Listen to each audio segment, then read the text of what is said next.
하면 배가 불러질 것 같아. 수업할 때 너네들의 그 초롱초롱한 눈빛을 먹으며. 쌤은 월급 누방하셔도 이해해요. 나? 네. 아 선생님 양심. 아 배고파 죽겠다 근데. 떡볶이 말고 밥 나왔으면 좋겠다. 미니 프리카게 뭐라고? 미니 프리카게 막 미니 프리카게 김가루밥? 너 그거 먹어? 너 떡볶이 안 먹어? 아니요 먹죠. 아 그래? 아 이거 칠판이 안 보이냐 왜 이렇게?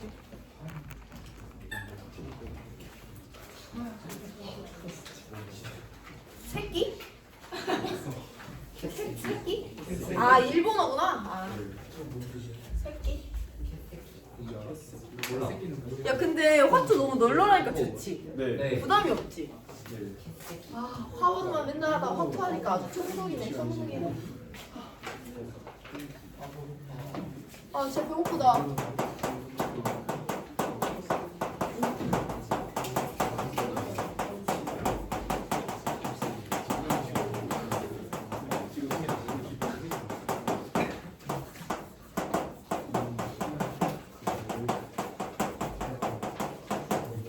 내가 지난 시간에 너네 수업했던 게 잠깐 기억이 나는데 너네가 진짜 다 졸았던 것 같아. 지난 시간에 졸았니 너네?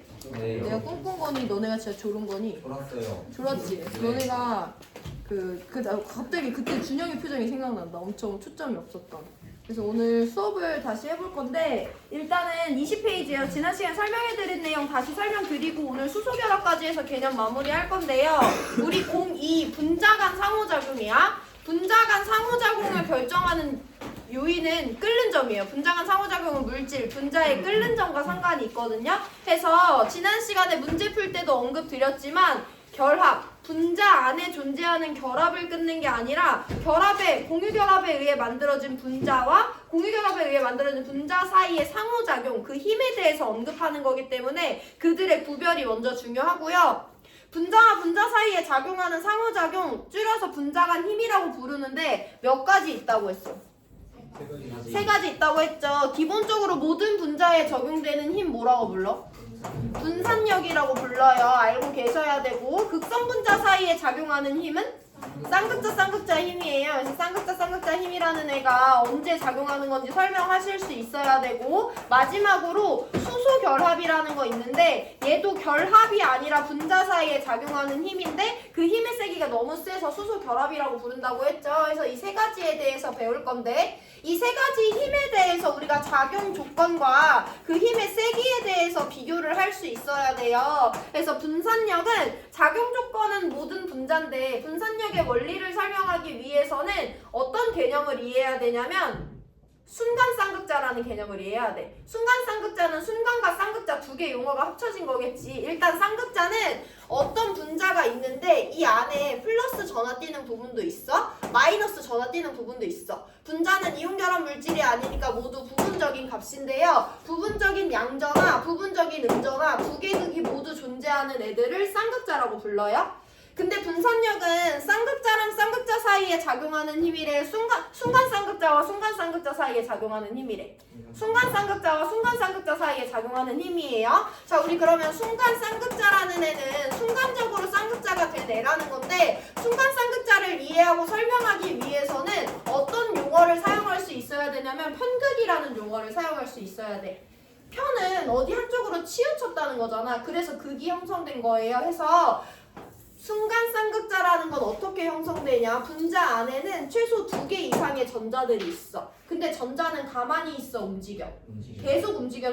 속도도 되게 빠르거든요. 그럼 이 전자들이 조금씩 움직이다 보면 어느 한쪽으로 갑자기 치우치는 현상이 자연스럽게 발생할 수밖에 없어요. 그럼 여기는 전자가 치우쳤으니까 순간적으로 무슨 전하를 띠게 되냐면 음의 전하를 띠게 되고요. 반대쪽은 전자를 상대적으로 뺏겼으니까 원래 중성이었을 텐데 순간적으로 양의 전하를 띠게 됩니다. 순간적으로 전자의 편극에 의해 형성된 쌍극자를 순간 쌍극자라고 불러요. 자, 그럼 이렇게 생긴 분자 옆에 똑같이 생긴 분자가 있을 건데 이 분자랑 이웃한 부분에 부분적인 음의 전하를 띠게 됐어. 음전하는 음전하를 좋아해, 싫어해? 싫어하잖아. 그래서 이 분자에 있던 전자들이 갑자기 다 오른쪽으로 도망가는 거야. 그럼 오른쪽이 다시 부분적인 음전하를 띠게 되고 왼쪽에 부분적인 양전하를 띠게 되죠. 예전에는 얘를 쟤랑 구별지어서 유발된 순간 쌍극자라고 부르긴 했거든요. 어쨌든 전자들의 자유로운 이동에 따라 순간적으로 쌍극자가 형성되면 그 이웃한 분자도 그 전자 분포에 영향을 받아서 순간적인 쌍극자를 형성하게 된다. 그럼 이 분자의 음의 전하를 띠는 부분은 이웃한 분자의 양의 전하를 띠는 부분과 자연스럽게 맞닿을 수밖에 없고 음과 양 사이에는 무슨 힘이 작용하니까? 정전기적 인력이 작용하니까 순간적으로 형성된 쌍극자 사이에 작용하는 이 정전기적 인력을 우리가 앞으로 뭐라 부른다? 분산력이라고 부른다는 거예요. 해서 작용 조건은 전자를 갖고 있는 모든 분자에서 작용한다 라고 설명하고 이해할 수 있으면 되지만 그 안에는 순간 쌍극자와 편극이라는 키워드가 있는 거예요. 그래서 지난 시간에 설명드렸지만 그럼 이 편극이 결국엔 순간 쌍극자를 형성하고 그들 사이에 상호작용을 존재하게 만드는 애들이야. 그럼 분자 안에 전자가 꼴랑 2개 있을 때랑 분자 안에 전자가 20개 있을 때 전자가 치우칠 확률은 여기서 더 높고 전자가 치우쳤을 때 그 임팩트도 마찬가지로 여기서 더 높죠. 그래서 전자의 개수가 많을수록 작용하게 되는 분산력의 세기가 커질 수밖에 없는데 우리 그걸 화학에서는 전자의 개수라고 설명하지 않고 분자량으로 설명하기로 했어요. 그래서 분자량이 크다는 건 그 안에 전자가 많다는 거니까 편극이 잘 된다는 거고 분산력이 크게 작용한다는 거예요. 그래서 분산력은 모든 분자에서 작용하면 분자량이 클수록 분산력이 세게 작용한다 라고 한 문장으로 서술하시면 분자 간 상호작용 중에 분산력 이해하고 계신 겁니다. 지난 시간에 설명한 거 이어서 설명드렸고 자, 쌍극자 힘은 말 그대로 누구랑 누구 사이에 작용하는 힘이니까 쌍극자와 쌍극자, 이미 분자 내에 극성이 형성되어 있는 영구적인 쌍극자, 극성 분자 사이에 작용하는 힘이에요. 지난 시간에 설명드렸지만 이 쌍극자 힘은요 분자 내의 쌍극자 모멘트에 의해서 결정이 됩니다. 이거 구체적인 수치 예로 들어서 복습하고 수소결합으로 들어갈 건데 여기 HCl이 있어요. 그 옆에 HCl이 있어요. 그럼 얘네들은 수소랑 염소 사이의 전기 음성도 차이에 따라 염소 쪽으로 전자들이 치우쳐 있기 때문에 이렇게 생긴 분자와 이렇게 생긴 분자는 이미 부분적인 음전하와 부분적인 양전하를 띠는 애들이야. 그럼 부분적인 음전하 옆에 부분적인 양전하가 있으니까 여기 자연스럽게 무슨 힘이 작용하고 정전기적 인력이 작용하고 서로를 끌어당기는 분자 간 상호작용이 존재한다라고 설명할 수 있어요. 이런 힘을 쌍극자 힘이라고 합니다. 근데 지난 시간에 배웠으니까 추가적으로 알려드리면 굳이 이 전자가 아니더라도 이 안에는 18개의 전자가 있고 이 안에도 18개의 전자가 있기 때문에 그 전자들도 마찬가지로 편극돼서 순간 쌍극자의 역할을 더 가세할 수는 있어요. 여기도 분산력이 작용하긴 하는데 오늘 쌍극자 힘에 대해서 살펴봅니다. 그럼 얘 사이에 정전기적 인력이 작용하는 건 너무 자연스럽게 받아들일 수 있을 것 같고 얘 크기를 한번 비교하고 넘어가 볼 건데 예를 들어 여기 플루오린이나 수소가 있어. 그럼 플루오린이 당연히 수소보다 전기 음성도 세니까 얘가 부분적인 음전하, 부분적인 양전하, 부분적인 음전하, 부분적인 양전하 할 때요. 그럼 얘네 사이에도 무슨 힘이 작용하니까? 정전기적 인력이 작용하고 우리 이 정전기적 인력을 뭐라 부르는 거야?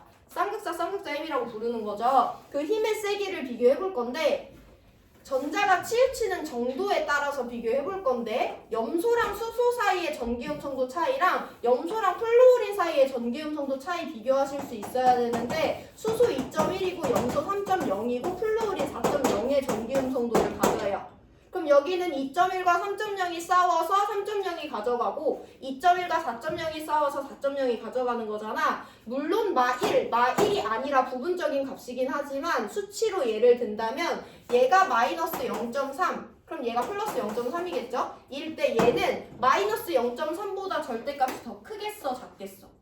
크겠지. 힘겨루기가 얘네 둘이 싸우냐인데 얘네 둘이 싸울 때 더 결과가 극적으로 가는 거잖아요. 해서 얘가 마이너스 0.5가 되고 얘가 플러스 0.5가 된다고 예시를 들어보면 정전기적 인력을 비교할 건데 마 0.3과 풀 0.3 사이에 작용하는 인력과 마 0.5와 풀 0.5 사이에 작용하는 인력은 당연히 R이 더 크겠죠. 그래서 분자 내에 전자가 치우친 정도가 더 클수록 쌍극자 힘은 더 크게 작용할 수밖에 없다라고 이해하시면 됩니다. 자, 그러면 이 쌍극자임을 이해했을 때 우리 수소결합까지 들어갈 수 있는데 수소결합은 이 쌍극자임의 극단이라고 보시면 돼요.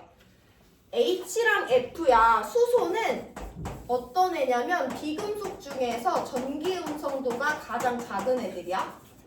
근데 얘가 만약에 질소, 산소, 플루오린이랑 결합한 분자래. 얘네들은요 자연상에 존재하는 비금속 원소 중에 전기 음성도가 가장 높은 1번, 2번, 3번이에요.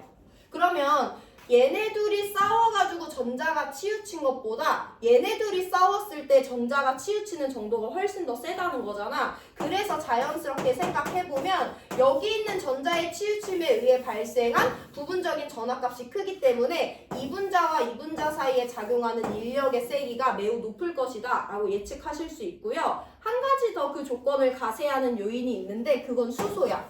수소는 있잖아 얘들아 1주기야.